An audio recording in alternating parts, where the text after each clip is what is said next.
Chat, how you doing? It's Thursday, the 22nd of February, and it's time for Club Corbie. Welcome to the show. I'm John Porter. I'm the creator of the comic book series Kevin Morgan Corbie. I'm based out of Aberdeenshire, Scotland. And sometimes we do art streams, which we call Club Corbie, and sometimes we do gaming streams, which we don't really have a set name for some reason. Should really think about that. But today is one of the former. Today is an art stream. And before we begin, I should tell you a little bit more about Corbie. Kevin Morgan Corbie is a comic book series that you can read all about at readcmc.com. You see what we did there? If you go to readcmc.com and you click on the comics link, you can learn all about how to get your hands on a digital copy of issue 1 of Corbie, the 5th anniversary remastered and expanded edition, or as it says, the expanded and remastered edition. The other way around. You can get your hands on a copy of Corbie issue 1 from a bunch of online platforms. You can get it through the official Corbie merch store, which is powered by Teespring. You can get it through Ko-fi, you can get it through Gumroad, you can get it from Drive-Thru Comics, you can get it through Kobo, and if you're a Kobo Plus subscriber, you get it as part of your subscription at no extra charge. You can get it through Google Play, you can get it through Amazon for your Kindle, and you can get it through Global Comics. There we go. And if you want to read the other issues of Kirby, issues 2 through 4, the old versions, then you can get those for free for the moment. Just by going to the website and clicking on the comics link, and you'll find them on there. You can read it online, you can download an Adobe PDF or a CBZ version for your comic reader. Those are all there. I don't know, I'm thinking about taking those down, the 3 versions of the old versions. The 3 old versions of, you know, Kirby issues 2 through 4, because I got a lot of problems with them, and they're all getting replaced anyway. Right? We're going to do new remastered editions of issues 2 through 4, and slowly we've been working through the winter time on that. I'm going to come back to that today. We've got a special guest today who was with us during the last stream, but you can see him because the webcam wasn't working, so we'll fix that now. Say hello to this is Galaxy Force Master Megatron, or in America he's Cybertron Megatron from about 2006-ish. I get the camera focus. Focus camera. There he is. Hello. I take this guy out of storage. I've got a lot of Transformers nostalgia on the brain just now because this is the 40th anniversary this year. And Transformers Cybertron, just one of the best lines. Let me get a shot of him. Onto the top. There he is.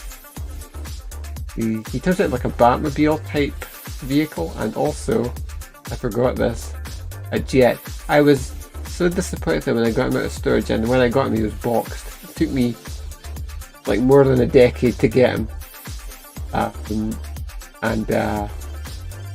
He was in the box when I got him. Pretty much unused. And the only thing is, when I got him out of storage there, I think this is on me, I think I lost one of the little fins for his Batmobile mode. I took the photo of it and posted him online, and then I realised it was missing, and I'm like, I feel bad now. You know, because he's that close to being perfect, but he's not quite perfect.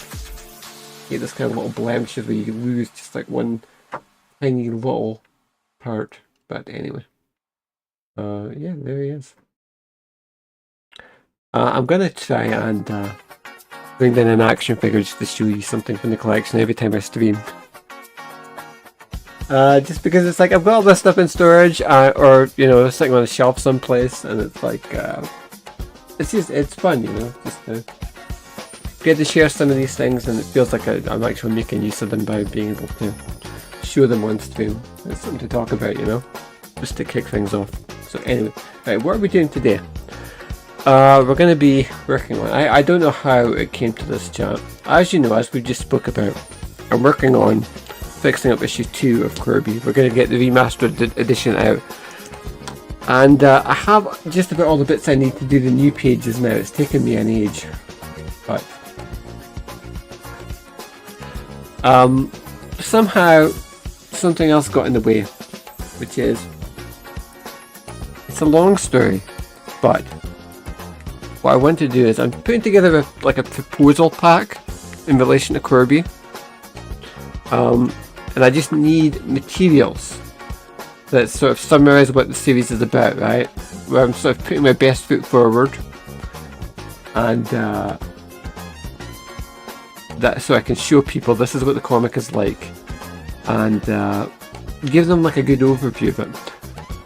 One of the problems I had was how it's like which page do I pick from the comic that's like representative of what the comic is like, and I kind of didn't want to have a page that's just like sitting around talking unless it was helpful in some way in like illustrating what the themes of the comic are. So I was going through the old issues 1 through 4. And of course the problems, like I said, with issues 2 through 4, the old versions, the art isn't as good as I want it to be, so. Issue 4 had this particular page. I was going to use one of the pages just before this, but I settled upon this page, and I was looking at it and I was thinking it's a really good sort of page because we don't have all the speech bubbles or anything on it here, but it's right from the climax of issue 4, and this is like spoiler stuff for far into the comics run, right, of the original run. But when we get to the climax of the comic, and after Corbie and Morgan have fought their way back into the palace of Tamira, and they have to fight Nimhane and Maka, or Corbie has to fight Nimhane and Maka, and is about to lose, and then the fight gets called off basically because Nimhane and Maka's mother, Irmis, intervenes. And then Irmis has this conversation with Corbie, and Corbie has to sort of explain her whole bit, right, of the, like, I've became a superhero, I'm sort of paired up with Morgan and all this kind of stuff. So because of that, and because it kind of shows Corinne or Corbie as like an unlikely superhero, I thought it's a really good page, and it kind of has some humour in it as well. Of we'll talk about it in a sec. But it has some sort of humour of Corinne sort of talking herself up, and then immediately getting shot down. So I thought it's a really good page, but my problem with it is that the art on this page originally, there's like one panel in particular, but the art, some of the art on this page, this is actually redone now, so this is the new art. Some of the art on the old page was really rough, and can I bring it up? If I can show you what the old art looks like, or some of the old line art. Now, I don't know how much I like to talk about this, because I'm actually kind of uncomfortable. But I also like to be honest with you and talk about the things or the areas where I'm not good or where I've gotten better, and like to be able to confront those things. I think that's an important part of the process, is we're always getting better and we always make mistakes, right?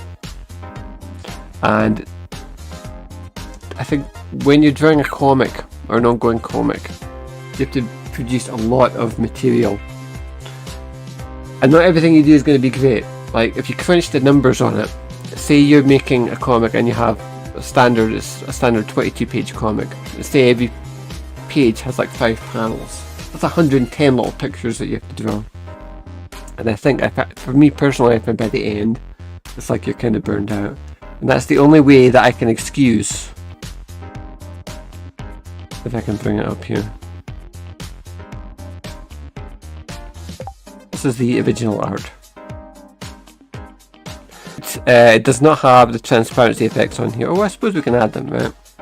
Hold on.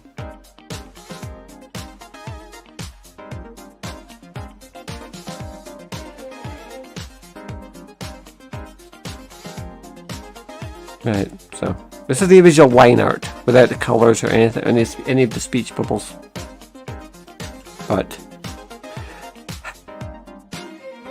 initially it doesn't look that bad, right? The art with Morgan is a bit rough in this first panel, but that's okay. And then here it's not so bad. And then we get to this one. I don't really like this Irmis on this panel, but it's not the worst one that I'm doing. This panel here of Corbie or Corinne. When she's got the helmet off, I usually say that she's Corinne, right? And that's how I distinguish between them.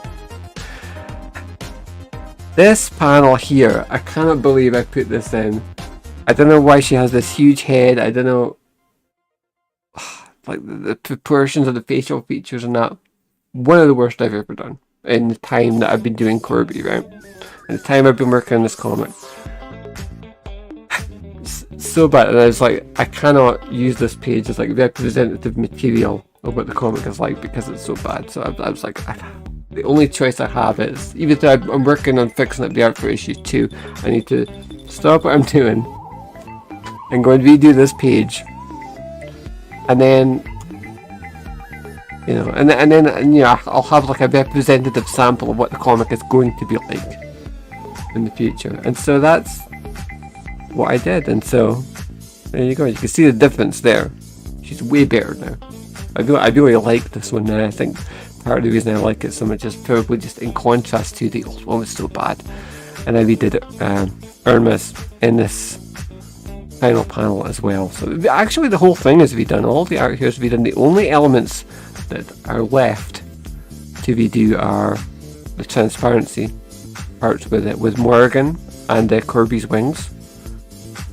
And I might not even have to do that much with the wings actually. The wings almost might be okay as they are, but so that's what we're doing today. Is we're just gonna, in fact I might just switch the old art off. So switch the main art off. Bring the transparency down a little bit there. And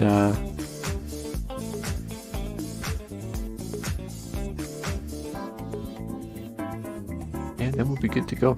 Okay, right.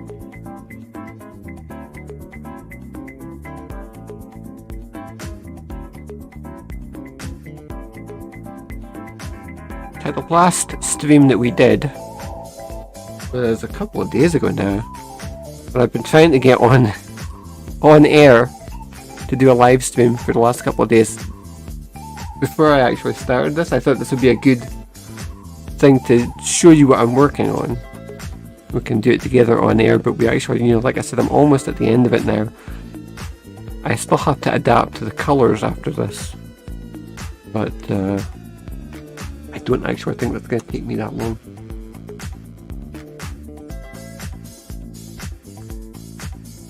The last stream that we did before that was at the weekend, and we did a Twitch only stream, and I thought we were going to play a couple of games. We ended up just playing Simpsons Road Rage for PS2 on Saturday afternoon, and we were just, it was mostly me. There was one particular level where I was just trying to get over, it was like a gorge area, and I could never quite make the jump. I had to take the car. I think we were using Lisa's Electoris in that particular stage, and I was just trying to get over it over and over again, and every time like the car just did not have, or maybe we started with Bart's Soapbox Derby Racer and we were just trying to get over the jump. I think then I picked the Electoris, and I think then I had just a little bit more oomph and I could get over the gap, but it took me like multiple tries. But it was a fun stream, and we're gonna have to do it again this weekend, I think. I can't believe it's Thursday already. It's been such a nice day today, and it really feels like spring is in the air. Like it's after 4 o'clock now, and the sun is still just about out here. I was able to get my laundry out in the line there. I feel like I've become such a boring adult. It's like, you know, what do I ever talk about? It's like, oh, I got my groceries delivered, or I did my laundry, and that's like the extent of it. And the other thing is, it's like, because, I don't know, just like during winter time, like I'm not getting out and about much. I get stuck in the house a lot of the time. And living in Scotland in the middle of nowhere, it's like there's never much to do, so it's like in the winter time you're kind of stuck in the house a lot.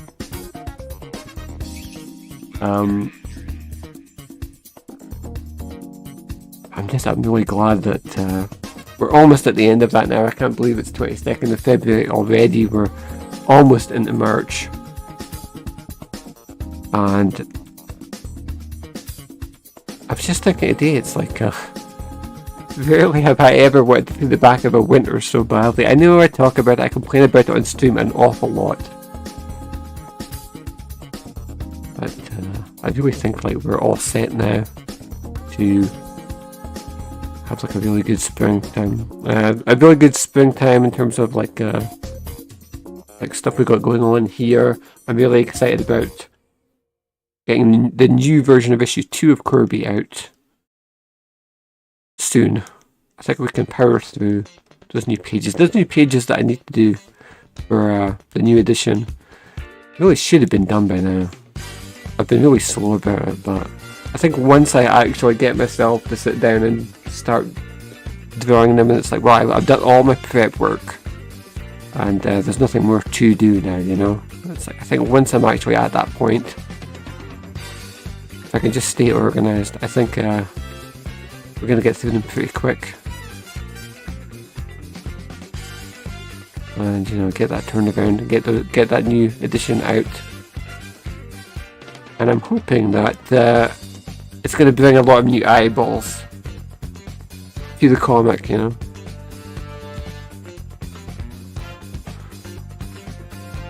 It sometimes gets kind of frustrating because while I'm only one person, you know, and I feel like I should be actively promoting issue 1 still and getting more people to read the comic. And I just can't do that at the moment just because there's so much work that actually needs to be done. I need to keep things going. Now, this hair does not look right to me. It's very strange.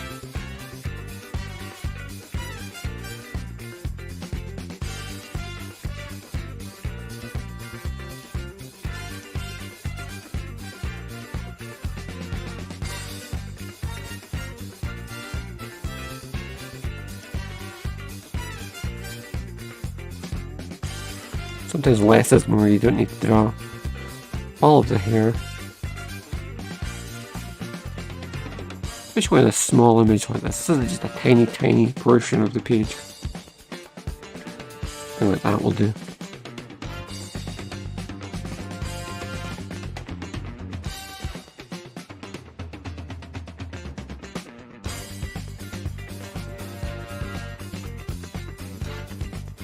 Then we have to draw the furry part at the top of Morgan's dress.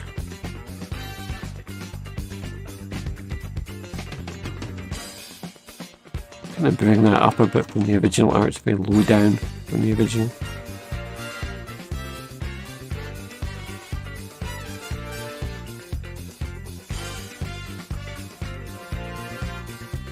I'll make her just a bit more curvy as well.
And I just realised that I've talked about this before, but my elbow is sort of hovering above the desk here.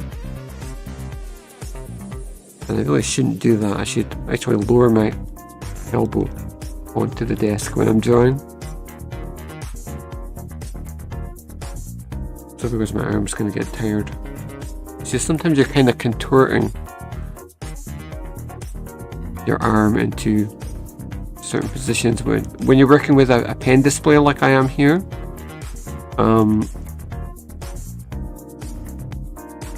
Sometimes you just kind of are contorting your arm around to sort of get to certain points on the screen. And what happens is your arm kind of ends up hovering above the desk. If you do that for too long, your arm is going to get tired. So what you want to do is just be conscious of that. And if you find yourself doing that, just sort of like pump the brakes and say, no, I need to actually bring my elbow down.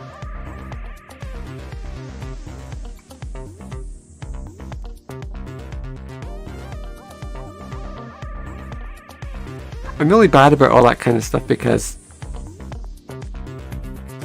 I prioritize comfort over anything really. I like to be comfy when I draw, I like to be cozy when I draw, and I do not do the standard. You know, when I used to work in like an office, they make you do all the health and safety ergonomic things in terms of like the way that you sit, the correct way to sit at a desk. You know, both feet on the floor, elbows to either side, just, you know, back straight in the chair, telling you exactly where you should put your hands when you're working, all that kind of stuff. And it's like I've never been good at that. I'm not, especially when I'm at home, obviously. And yeah, I mean, if I can get away with it, usually I like to just sit on the couch. I mean, I have the whole studio area here set up with the desk and the multiple monitors and pen display and everything here, but it's like, if it's the difference between the art getting done or not getting done, then what'll happen is I'll gladly just take my small tablet and connect it to my laptop, and it's like, you know, if I can get a few extra hours of drawing done doing it that way, then I'll I'll curl up into a ball on the couch or something, and you know, the point is that the work gets done. And I know that that's not always the best thing in terms of like for your health, in terms of like, you know, I mean, when I'm talking about your health, I mean like your back and your neck and your wrists and all that kind of stuff. It's like you gotta look out, you gotta take care of yourself, you know, in the long term.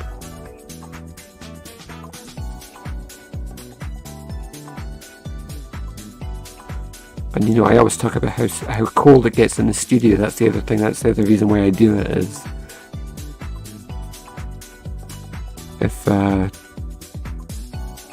was confined to just working in the studio area here at my desk, and that was the only way I could get work done, then I would never get anything done, basically, or hardly ever.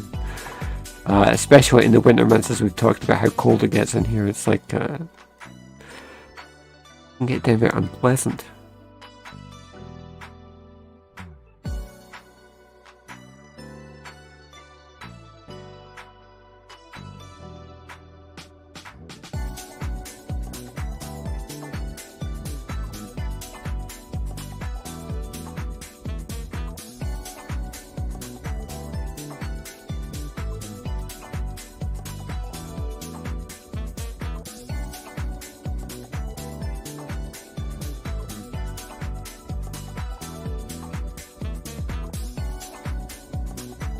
I don't want to agonize over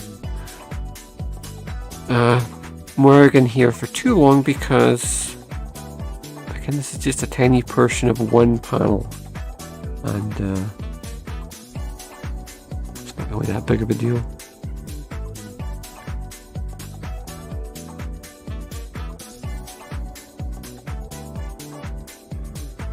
But we can certainly fix up some of this. Some of this art is a bit blobby. And the reason why it's like that is because it will have been adapted from my original pencils.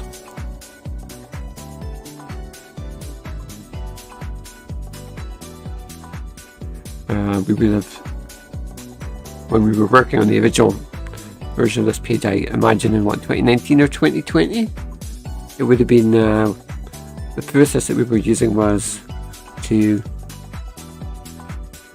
draw the original art on paper, scan it in, and then try and adapt the pencil art. And the problem with that is when you scan in pencil art, you get a lot of like surface noise.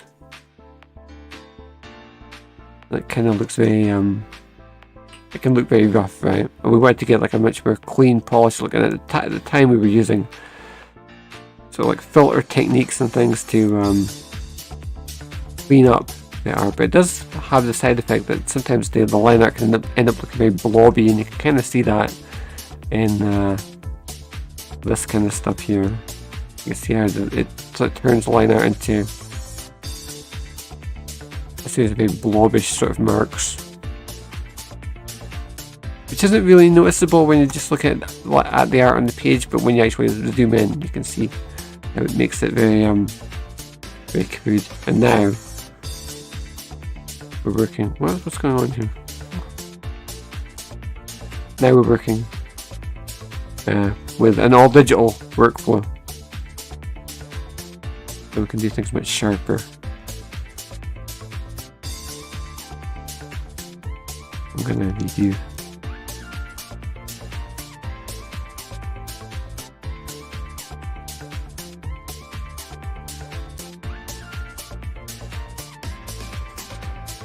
Maybe do some details on the headdress here, so that's a bit more in keeping with the way that we would do it now. Some smaller details.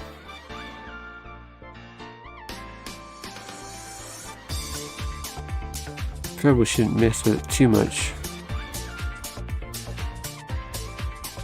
because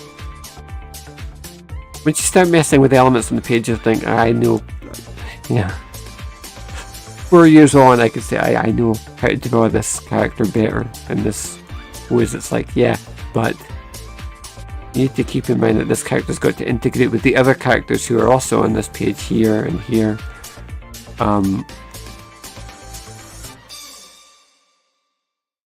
Once we switch the other layers on, everything needs to work together. So I need to not mess with things too much.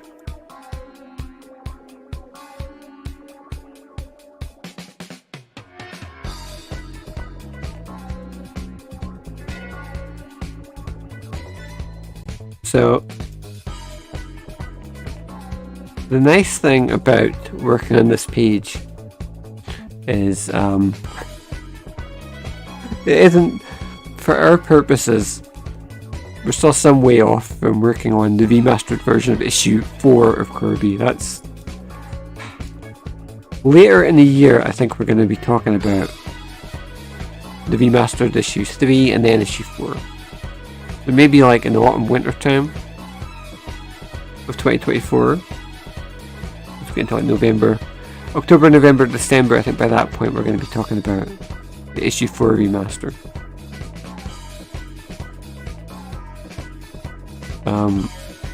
But it's kind of nice to know that once we've done this, we can set this page aside, and it's going to be like we'll have one page done already. So by the time I get back to work on issue 4 again, you know, that's one down basically.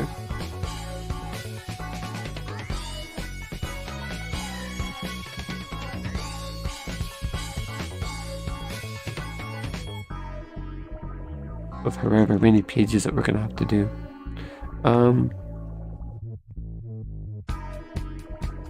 Right, I'll add a little bit of shadow underneath the very part here.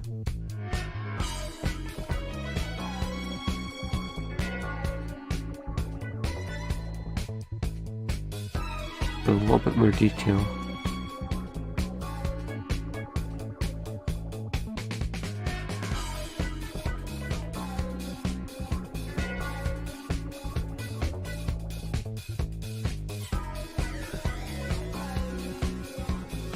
And I almost got to thinking,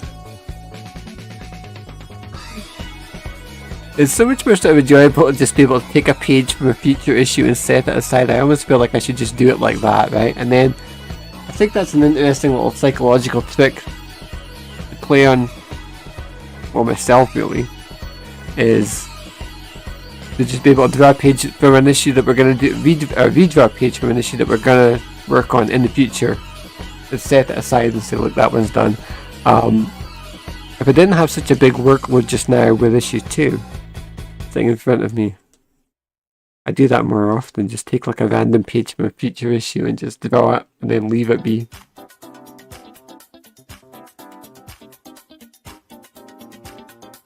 Okay, right, so I think for now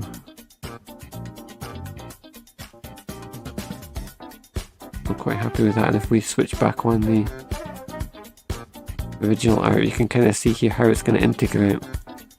And of course we'll have the transparency effects on, so we're going to standing there in front of Corbie.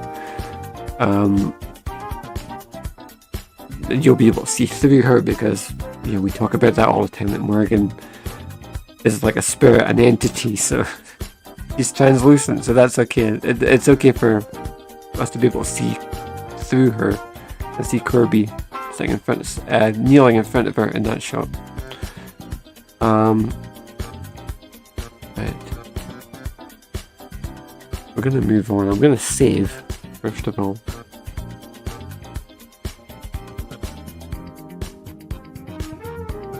Chat, I did not set a specific time for when I was going to be off. When I was going to wrap up the stream today. How long have we been on for? 40. It says 40 minutes on OBS. I know it's not really 40 minutes, it's more like 30 because I spent like 5 to 10 minutes just getting set up and posting, hey, I'm live now and all that kind of stuff. So really it's been half an hour. Okay, so we'll say we'll wrap things up at like 5 o'clock, right? How much more do we have to do? We really only have to do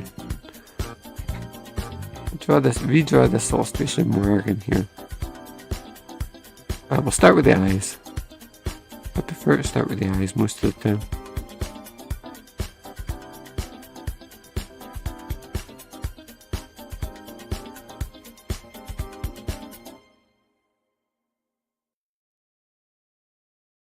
We should be able to do this within half an hour.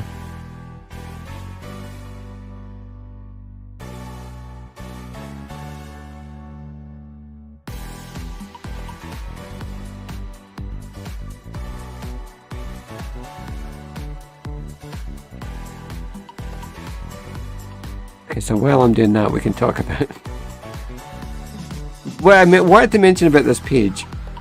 A part of why I was so keen on redoing it and being able to use this as like a demo page that I can show it to people, and it's like, this is what Corbie is about. Okay, so we talk about like what's going on in the page. We kind of talked about it a bit before, but the other element of it that I wanted to talk about is, so I was just thinking about this the other night while I was working on it.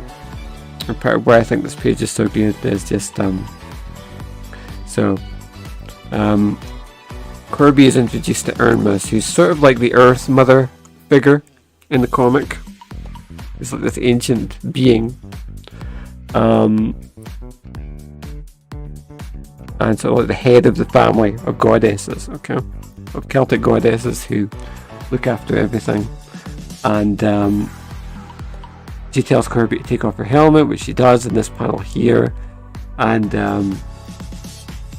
is in like disbelief that this 16-year-old American girl is here like meddling about in their affairs basically, and so Corbie sort of explains her predicament and her alliance with Morgan and all this kind of stuff, and how she's sort of taken up the mantle of being this sort of heroic figure and all this kind of stuff. And then there's the bit at the bottom after she explains all this stuff, and Karen is just like, so you see, that means that I'm the chosen one, and then immediately gets shot down, and it's thought, no, you're not.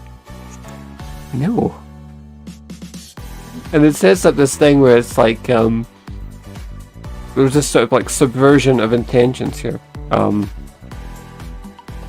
where Karen / Corbie throughout the comic, going out in the future now, is not, nothing is going to be easy for her, right? And I was just thinking about this the other day, about how funny it is, but kind of unfortunate for her that so the setup of the comic almost is who then becomes Corbie, thinking it's going to give her like, she says this in issue 2. She says it's going to be like an escape from school for me, and like how horrible being in school is, and all the crap that she has to put up with, and all the people who are so horrible to her, and all this kind of stuff. And then what she thinks is going to be a fun escape for her turns out to be she kind of ends up being in the same situation again, whereas in school she has like the headmistress Craven, who's so dismissive of her and like shoots her down at every opportunity and all this kind of stuff, and it's constantly like undermining her and all of her achievements and that. And so when she comes out of this world now as Corbie, she finds herself in like the same predicament again almost. It's like a parallel predicament where it's like she doesn't get respect as Corbie either, and like now moving into the future, as we go into future issues of the comic, it's like she kind of has to prove herself now. She's not the chosen one. She to everyone here, sort of like the assembled goddesses, it's like she's just a human child. She's nothing basically. So she's kind of out on her own, I guess now, sort of having to prove herself to these people, and they don't think much of her.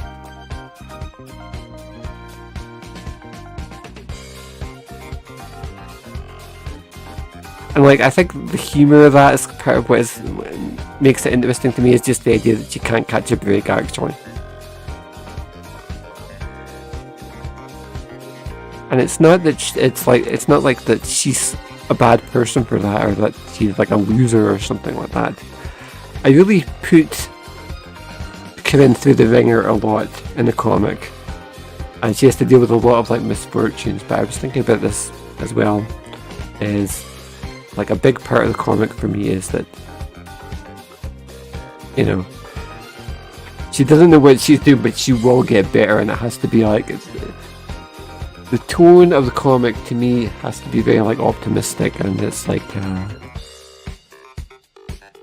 for our, not just for Corinne, but for Sadie and for all the other characters as well, as like, yeah, things suck, but we're going to work to make things better, I want it to be like a very uplifting comic where you feel better at the end of the story when you come away from it. I don't want it to be too bleak, even though we talk a lot in the comic about like themes and stuff like that, where it can be like societal themes and things like that. I want you to feel better once you've finished reading an issue of the comic, basically. I don't like the way I've done the eyes here.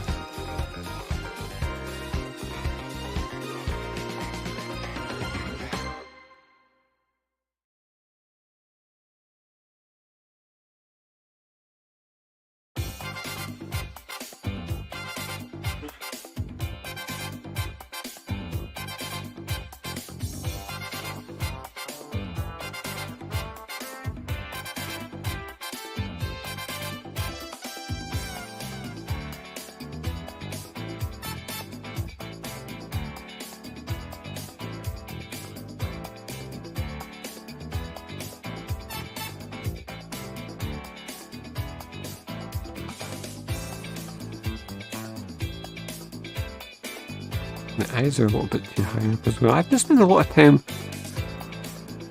fiddling a bit with facial proportions. And it's one of the reasons why I sometimes I'm glad that I work digitally now, is sometimes just it takes a while to get things right, and you have to move things about. You just tweak things a lot. I do anyway, in order to get exactly the kind of look that I want for the characters.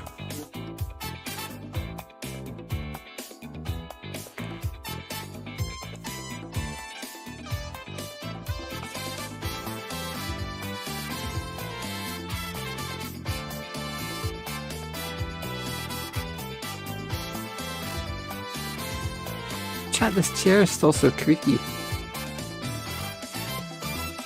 I remember we were talking about that a little while ago, and I was like, I'm going to take some WD-40 to it and get to stop tweaking when I'm moving about when I'm on stream. It makes a lot of noise, and it's like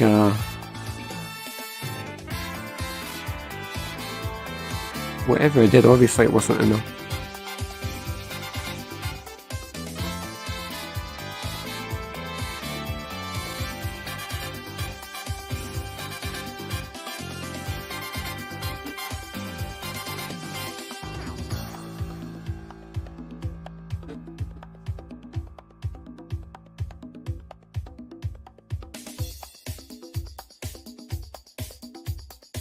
Okay, so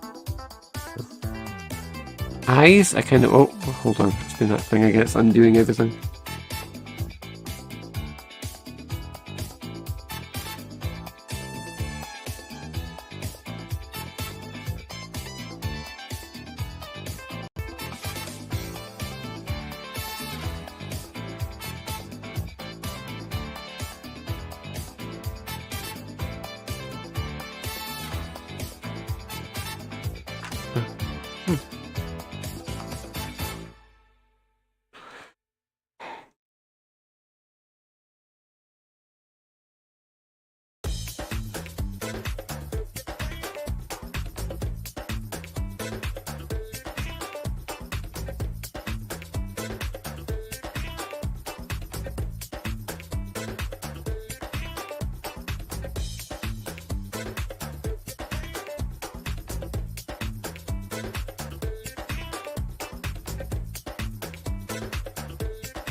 Okay, so I was just about to say that before the computer started to undo everything, and now I've got to redo the nose again.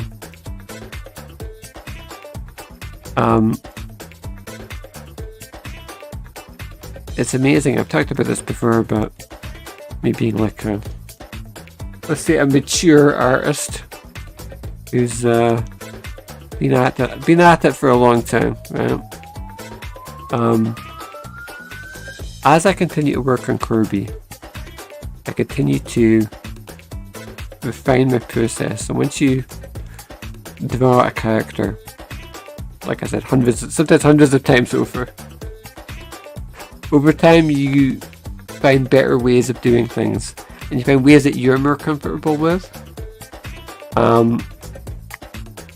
We talked before about eyelashes and how I used to draw for a while there. I went through a phase where I was drawing the eyelashes for all the characters, and they were sort of disconnected to the actual upper eyelid, and it didn't work. And I didn't have sight at the time of, no pun intended, I didn't have sight for how bad it was that I was doing things like that, because when you're actually zoomed in and you're looking at the characters on the page, it doesn't look that bad, but when you're zoomed out, when you just have these three lines that are disconnected from the eyelid, if I move it out like that, hold on. I have the lines just outside, like that on either side. That's kind of how I was doing it before, and it looked really bad because it made everybody look like they had crow's feet. So, you know, and that was like a recent thing, was that I stopped doing that and just reconnected the lashes back into the eyelid. For the female characters. Obviously the male characters that have that little eyelash thing.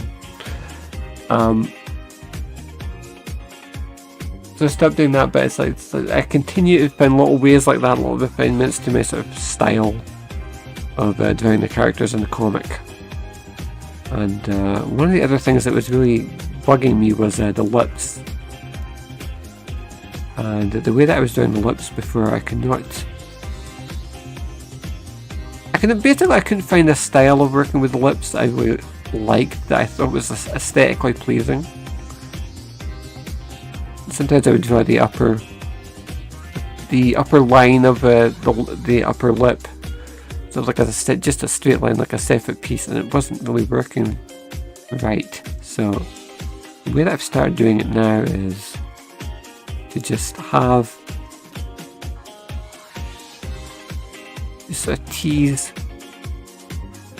the shape of the upper lip as part of like the middle line of the mouth, like that.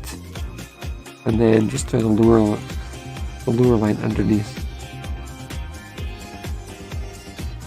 And I feel like that is a solution that sort of works for me. It suggests the upper lip. In this case, the mouth's a little bit big. I don't usually do the mouth that wide. The principle is still there. Just like that, actually. And then when I go to colour it in, I've really just coloured the bottom lip now. And the upper lip is sort of like implied. And there are situations where I can sort of do things differently, but that's sort of like my standard way of doing it now, I think.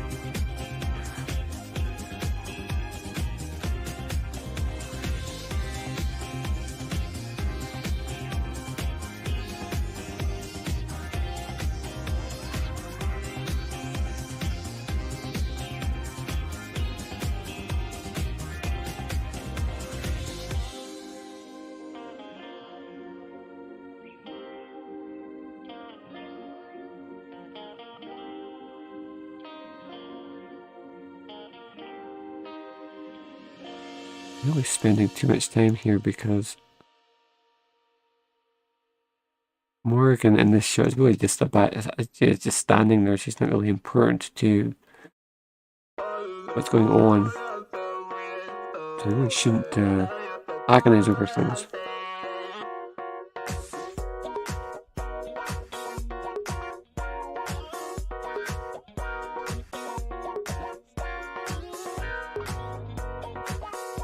Part of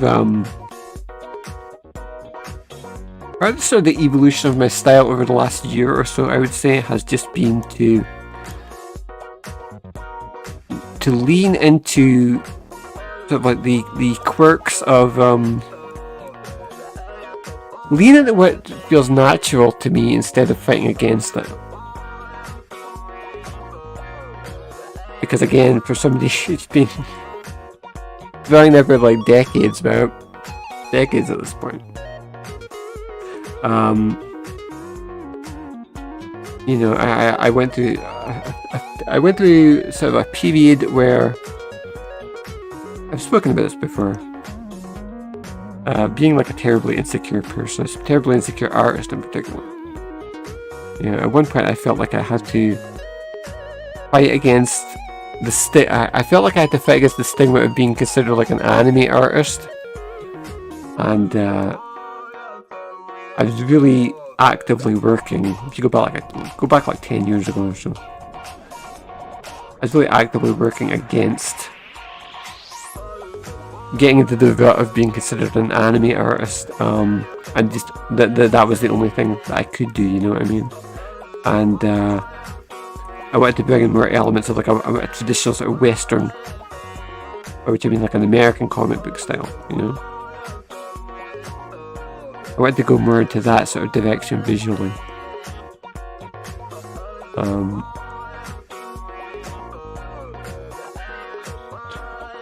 And that's all fine, I suppose, but I don't know. I guess like, in order for me to continue working the comic, it's like after a while you start to feel like, but I'm pushing so far in that direction, it's like I'm not doing what makes me happy, you know what I mean? And I feel like the comic is just better if it's just like me settling into doing things that feel intuitive to me, you know what I mean?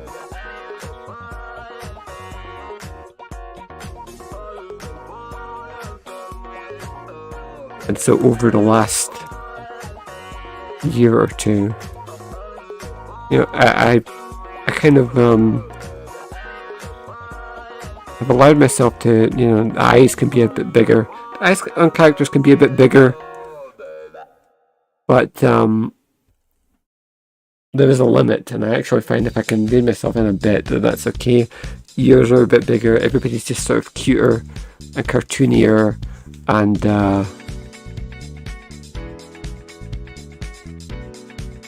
I like drawing the characters more in this sort of style. It's not just like bringing back in a bit of the anime influence, but also bringing back in just more of the sort of the cartoony influence as well, allowing characters to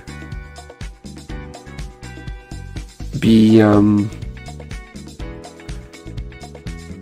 bit more rubbery, a bit more expressive,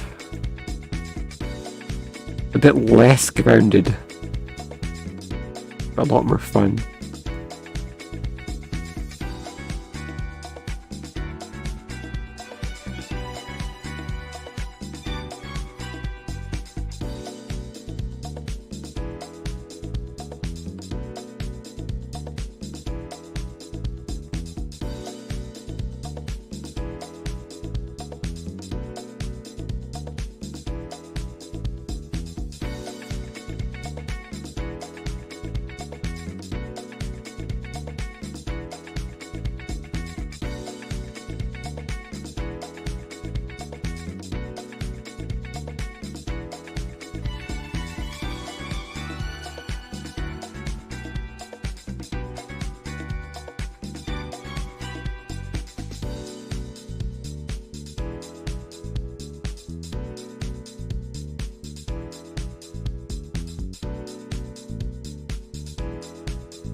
I've got to stop what I'm doing here. I just realised that OBS wasn't showing me what was going on in chat, so...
Something I should point out about the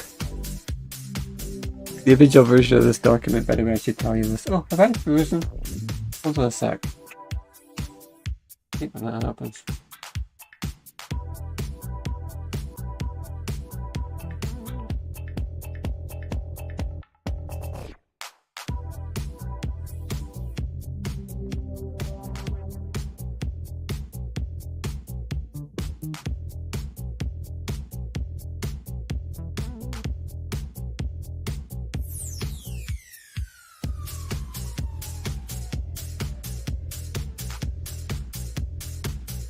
That should do it. What was it? Oh, again, chat. What was I talking about? Yeah. Technical issue. Oh, bump my elbow against the desk. I didn't mention this earlier, but when I went to go dig out this page to get the original art to redo it, the original page was like super high resolution, crazy high resolution, and like my laptop just crawled to a halt trying to even process it. And then I tried to open it up in Photoshop, and it wouldn't even let me resize it because it was too big. It was using up too many resources, and everything I tried to do, it just said, you can't do that because the scratch discs are full. Anytime I have to open any kind of IPS on my laptop in Photoshop, I get that stupid message, because it just immediately runs out of disk space. I'll say I can't do that, scratch discs are full. And as soon as it brings up that message, I'll say back. I always use the same, like right on key. I'll see that message, and then I just say back to in like a stupid namby-pamby baby voice. I'll just say, "These scratches are full. These scratches are full." Every single time. It's like I'm the only person in the room, but it's like I feel like I don't know. I just get like defensive. I'm like, talk to me like that. Don't tell me my computer isn't good enough to load up this file. See, I'm a polite person, but if Photoshop starts talking back to me, I'm like, I will not take that. See, this is why we're Krita. I don't get stupid error messages like that in Krita. If Krita can't do something, it just dies. And I'm like, oh fine, I'll just reload it.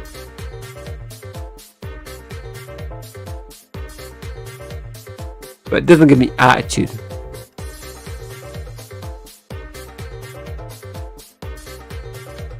It just does this. It just locks up.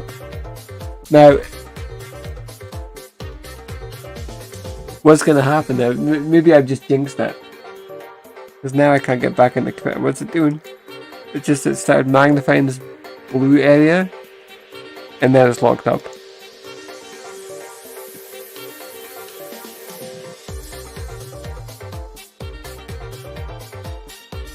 It wouldn't even let me move the cursor now. And wait, yes it will. Okay, but it won't let me do anything else.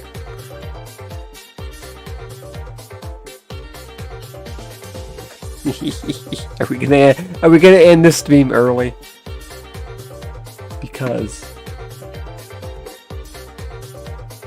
come on.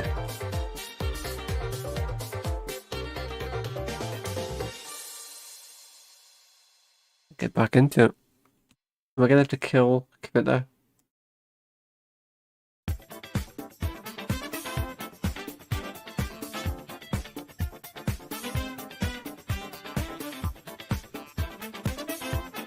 No, it's worse than that.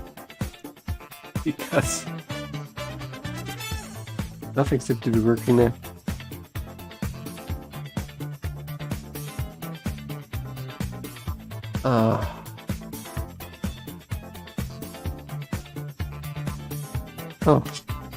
Oh, okay. It was a pen issue. The pen was like highlighted, so it was like stuck in place or something. And I guess it just made it seem like the cursor was frozen and it wouldn't move. It wouldn't respond to any inputs from me. Okay, fine. See, it's fine. That's what I'm saying. Krita's better. So it wasn't even Krita there. It was my pen. It was my pen that was causing that little quirk there. Krita, so much better than that Photoshop plain and tall.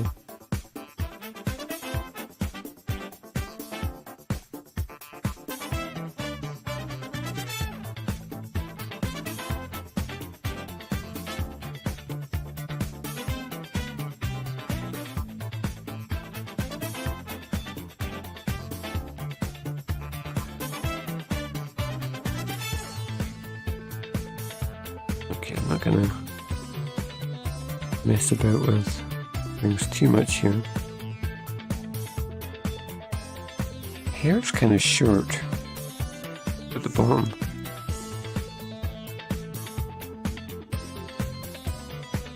My stomach is grumbling. That's probably a good indicator I should wrap things up soon, huh?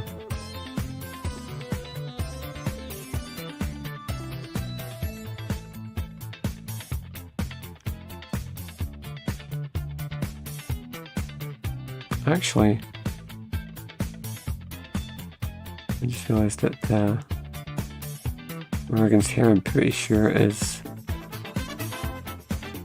going in the wrong direction here.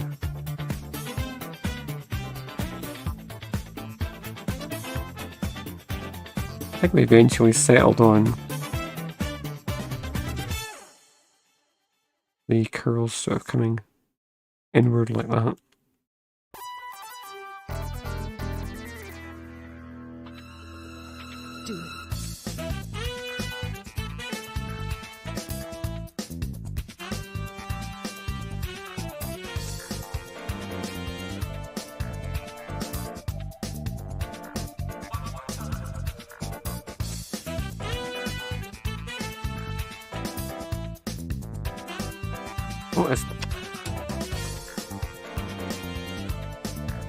Okay, I don't know what it is that causes that where... Well, I think I know what's causing it, where it sort of starts to undo everything that I've done. And I think what it is it's just the button on my stylus here is sticking. Because I have the button set to, if I click it, and does my last move, if you see what I mean, my last step, the last input. But I think sometimes the button gets stuck, and then it starts to do like a mass undo function. That's my theory anyway. So once in a while you'll see me working on something on stream here, and it starts to like reverse everything. It's like all of our progress gets undone all of a sudden. But luckily we can just hit Control Shift Z on the keyboard. So Control, is it? Yeah, Control Shift Z, and then that redoes everything.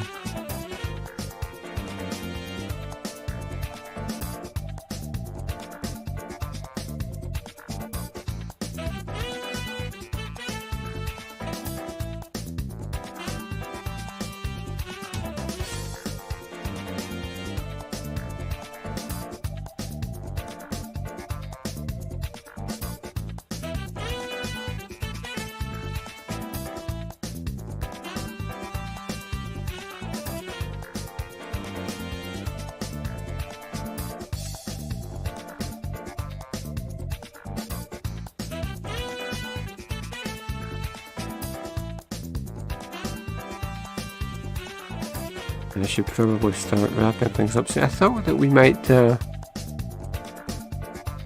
be able to get this whole illustration done today, or I mean this whole illustration Morgan here. I thought we might be able to get it done before the stream was over, but maybe not. You know what, chat? Well, we just usually if I for the art streams, I just do like an hour. We're staying a little bit longer and we'll finish this off, this whole element. We'll get Morgan completed here and then we'll wrap things up. Because I haven't been on as often recently. And we don't get to hang out as often as we used to. Hey, we're hanging in there though, right? It's like, you know, all winter long I've been talking about saying I wanted to keep going and not quit through the winter time, even when it got cold and it was like I was not feeling like streaming anymore. I said I'm going to make a concerted effort, a conscious effort to keep showing up, and it's like right now it's like it's only once or twice a week really. It's really twice a week, right? We do an art stream and then a game stream. We kind of have settled into that rhythm for the moment, but you know, another couple of days, just a few more days to go and we're into March. And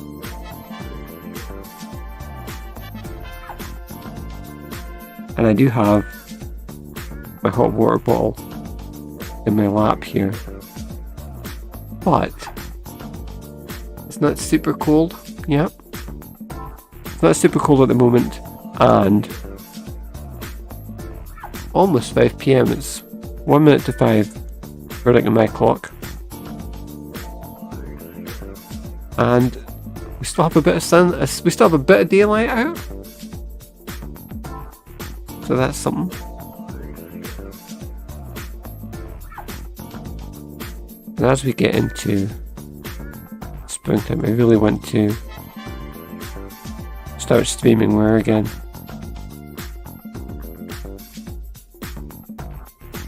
As opposed to streaming more again, which is what I'm doing just now.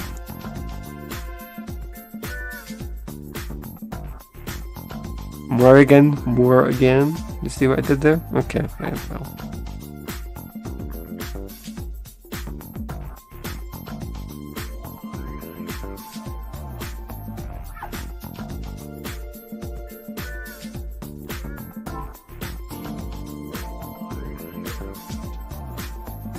I want to settle back into more of a regular routine. Get back to the point where I can stream almost every day, I think, is the goal.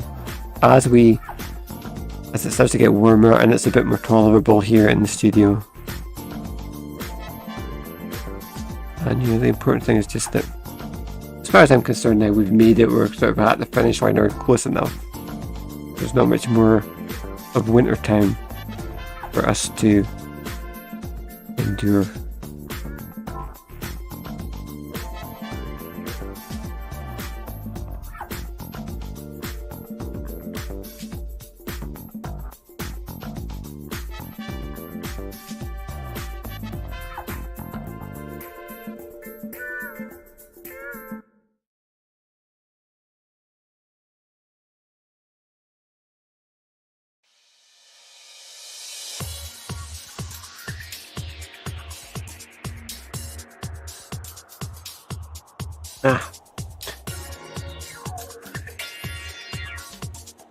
I'm banging my elbow into the drawing table. I always do that.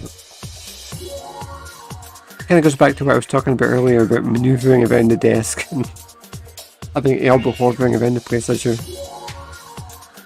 moving the pen about on screen. And if you're not conscious of your surroundings, you might have something, in this case, to the right of me, which is my old drawing table, and I just whacked my elbow against it. Why do I keep the drawing table here when I don't draw on paper anymore? It's like I don't really need it. But I think I've spoken about that before. It's like I like to have it here in the studio. If for nothing else, I was like to remind me of the journey, sort of being an artist, and of all the years where I did use the drawing table and all the comics and all the illustrations that I did, on that old equipment before we went all digital. I didn't mention this, I think, when I talked a couple of streams ago about my birthday and all the gifts I got for my birthday. I put a set of marker pens on my wish list on Amazon. I did get them as part of my birthday presents. And they were like big, thick black marker pens that I said I'll just try and take like a bit of scrap paper and I said I'll just try and draw a picture of Corbie on an old envelope or something. And I was like, I can't do this. I'm too out of practice, and it wasn't like the conditions weren't right. Every time I try and draw with pencil and paper just now, it's like I keep crawling back to commit that into my stylus and everything, because it's like I'm so used to being able to, if I went to like move, like I was saying earlier, it's like if I went to like move some facial features about or resize something, I'm kind of spoiled, is what I'm saying.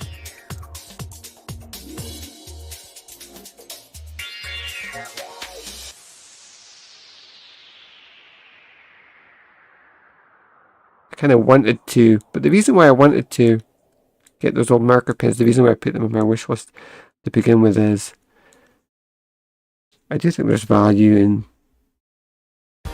being able to still do things by hand, right? The old way, the sort of the more, I mean, I like drawing digitally, but the more, I guess there's something a bit more authentic about it. And in an age of so much sort of automatic, so much algorithmically generated slop, sometimes I just think about wanting to go back, and it's like, let's just go back to the way we did things, you know, the old ways of doing things. I've always been like an early adopter of technology, you know. Or when I was younger anyway, I mean. And I always loved like gadgets and tech and all that kind of stuff. But I think I've become like an old man now, and now I'm like, no, we've gone too far, let's go back. Anyway.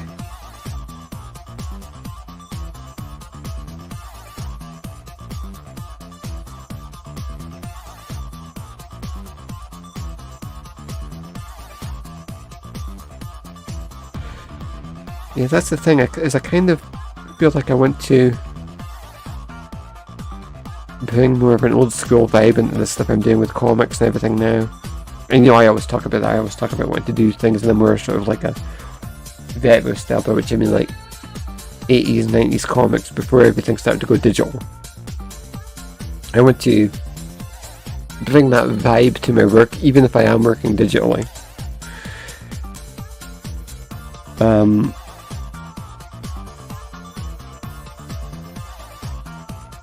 It's, I don't know, sometimes I think about trying to, like, how I'm going to try and strike the balance as far as that goes. And where I land on sort of like, the digital process versus sort of old school sensibility, and it's like, I guess I'm just sort of somewhere in between, I suppose. I'm still trying to figure that stuff out.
I'm still not entirely convinced that I've got the hair right here. I think the hair still needs to be a bit longer.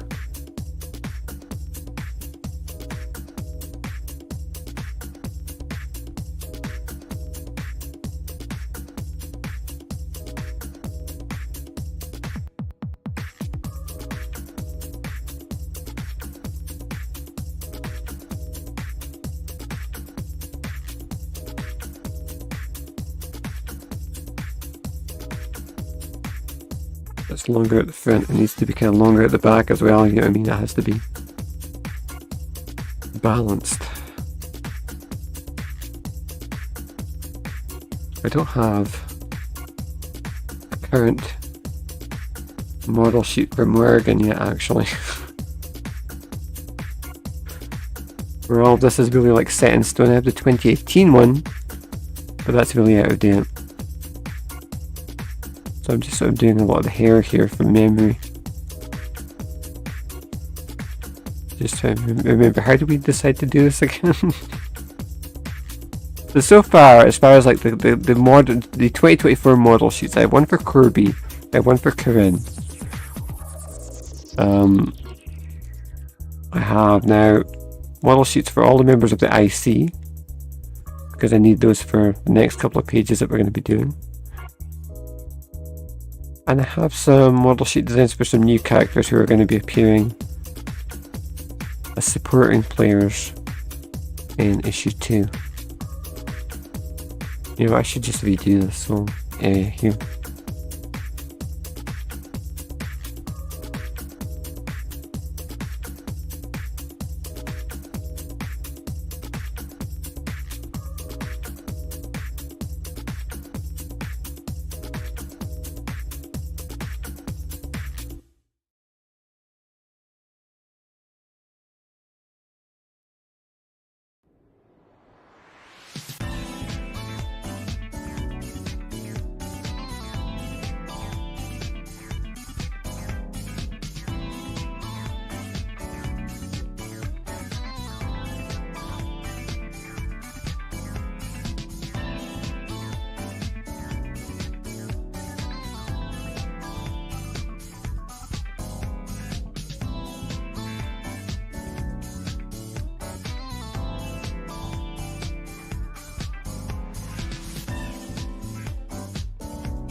Okay, right.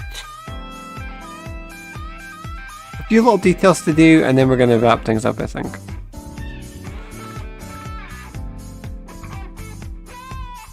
We're going to end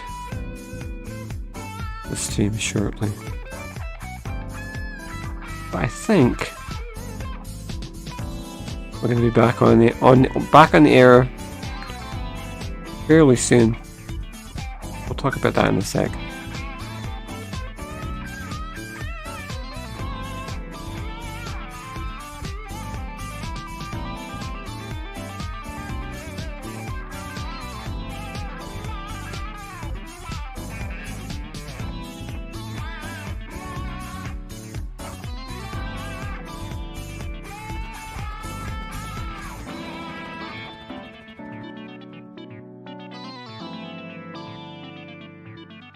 Chat, we've been doing so well recently in terms of, you know, just with me being like a small streamer, and so many of you have followed on Twitch recently. And like I said earlier, it's like it's been such an uphill climb for me as a streamer, because every year I get up to about October, and then it's like, oh, I just can't face doing it anymore, and then I have to like throw in the towel. But this winter has been a bit different, and I've managed to pull through. And I want to thank those of you who have followed me, specifically on Twitch, where I have like a really modest follower goal set, and yeah, I've been on Twitch for so many years, and it's like I still have like a tiny number of followers, but I really appreciate that. Makes me appreciate it all the more when someone does come along and follow. So thank you to those of you who have. And if you're watching on YouTube, you can follow me at twitch.tv/Portertronic.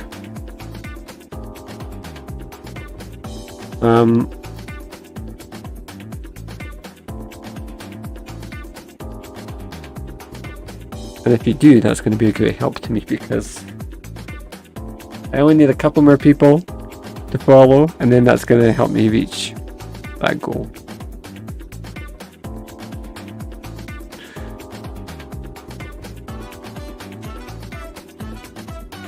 Yeah, it's taken a long time to really get going, as far as, like, you know, having any kind of number of followers at all.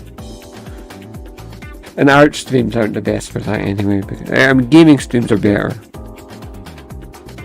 So I know it's important for me to keep showing up for that as well. So I'm going to keep doing gaming streams too. In the next stream that we do, we're going to go back to that as well. And I'll keep sort of just like, we'll keep both types of stream in the mix, you know. I don't know if we're going to go back to doing like React type content as well. For a while we were trying to do all three styles of stream in like one session at a time. We would do like 3-hour streams, and that I don't know. I mean, I've talked about that before. It's just like that. I mean, that kind of thing is a big commitment. It kind of takes a lot out of you, I find.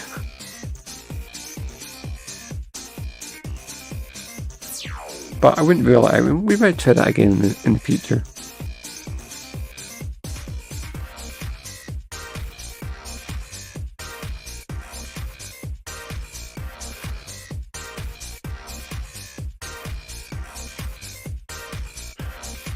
There's no... The other arm here wasn't here originally, but I'm going to draw it in.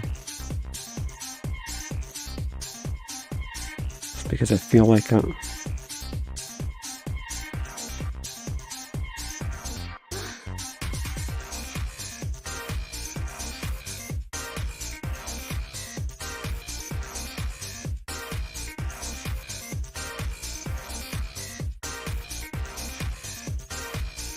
The other thing I was going to say about whenever we get new followers is, for whether the stream alerts weren't set up correctly, but I think they should be set up now. So whenever anybody does follow, you're going to hear Bart say, "Please to aim," from the episode about what's her name, Laura Powers, when he's in the treehouse and she comes to see him and he says, "I please to aim." So that's up. That's a follower alert.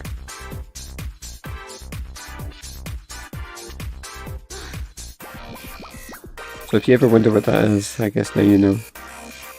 If you ever hear that.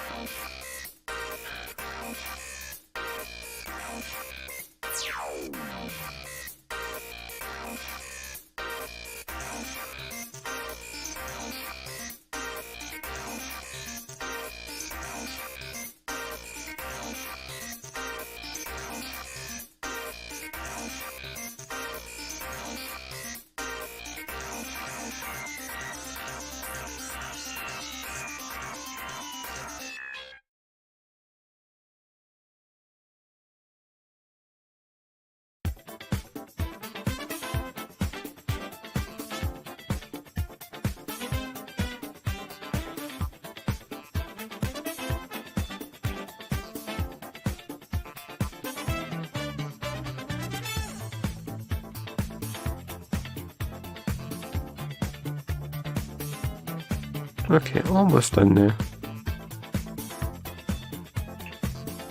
We could have wrapped the stream up already, but I figured why not just add in a few more details. And then we can say we're done with this. It's such a strange thing, and it kind of is like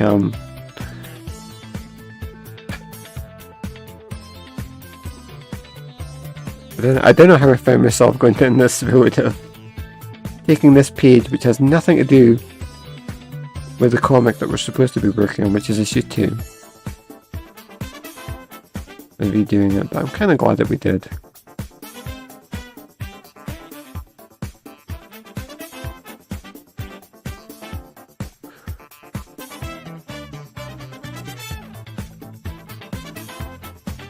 figure I actually, the amount of time it's taken to turn this page around and like do a new version of it, basically adapting the old art, it hasn't taken us that long in terms of the amount of hours I've had to put into it. Right? I still have to do the colours as well, but it's interesting in terms of the road that's ahead of us in adapting these old issues of the comic and updating them and making them better, because it shows that we can actually turn around these pages pretty quickly. I could have done this, redone all this out, I think, in like a day or so. But as it turns out, it's been spread out over more like 3 days, just because I don't know, that was just like the way that the things played out, and with my like erratic sleep schedule, there was only so much I could do before it's like I've got to try and get some sleep, man. I'm doing a bit better now though. I'm actually, last night I actually went to sleep at night like a normal human being. That's like a big achievement for me. I don't know, it's like eventually you just end up so, I don't know, like, if your sleep schedule's messed up, sometimes it's like it keeps getting pushed forward and forward and forward, and then eventually it's like, I think it kind of loops back around and it's like, okay, now we're back to normal. But yeah, I don't think there's much more to do here. I could still make some more little tweaks here and there. But we kind of see where Morgan is or what Morgan is gonna look like in the final art there. Maybe I'll add a little bit more detail here at the top of the hair.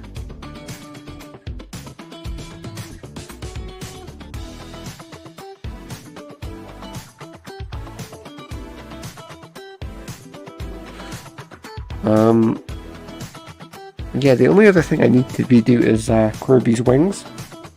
And I don't think I'm even going to need to do an awful lot with that. I think I can just make some small little tweaks as far as that goes.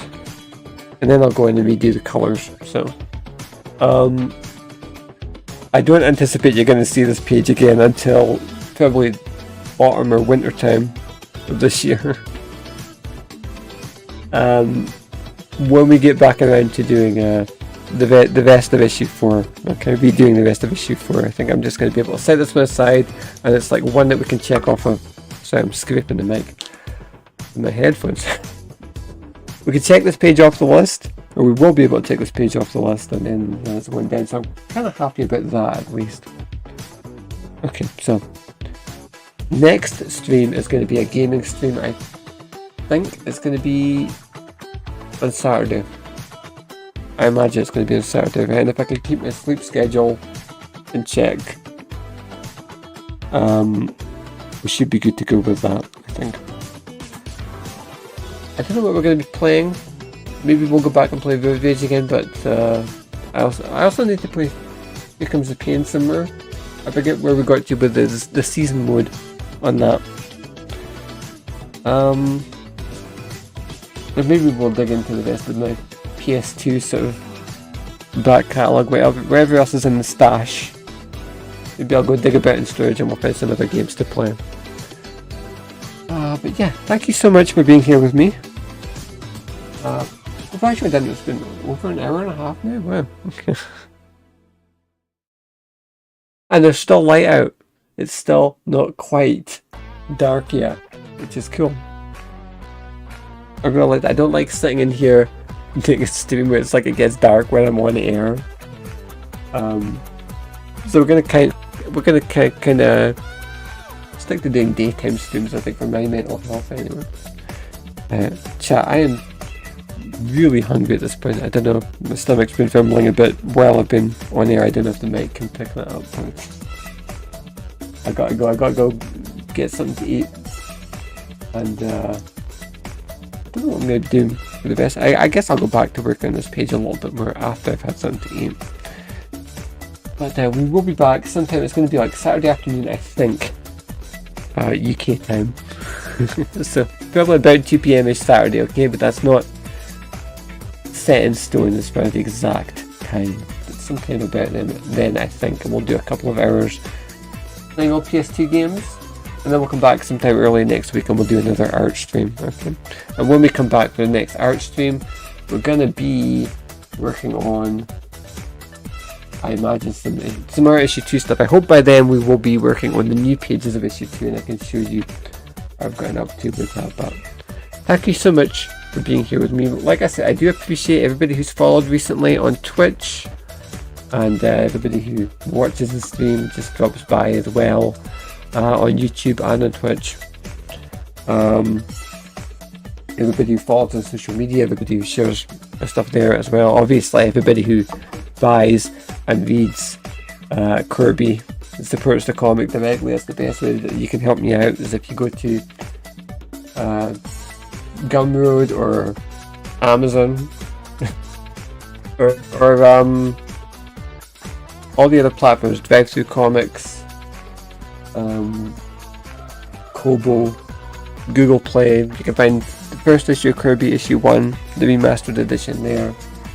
And yeah, a lot of work went into issue 1, a lot of work is going to go into issues 2 and beyond as well, but yeah, spread the word, tell people about the comic, and I will press on and we'll do some more issues, so we'll eventually get back to working on all new content as well. Once we've gone through this period of we're working on the old issues and redoing them, I cannot wait to get into doing all new material and telling new stories and continuing Corbie's adventures. So we're going to wrap it up there. I know I'm rambling, I always ramble at the end of the stream. I don't know how to shut it off.